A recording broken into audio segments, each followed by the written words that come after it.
বন্দে পুরুষোত্তমম। বাড়ির বাচ্চারা যখন প্রশ্ন করে ইষ্টভৃতি করব কেন, প্রার্থনা করব কেন, বড়রা তখন তাদের ধমকিয়ে চুপ করিয়ে দেন। কেন? আরে ও তো কেবল জানতেই চাইছে, বিষয়টির কারণ অনুসন্ধান করছে। আর কারণ অনুসন্ধান করাটাই তো আধ্যাত্মিকতা।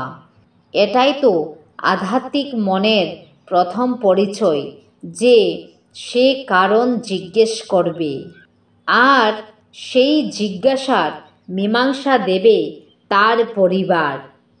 যদি পরিবারের কাছে মীমাংসা না থাকে, তাহলে তারা পড়বেন, জানবেন, বলবেন।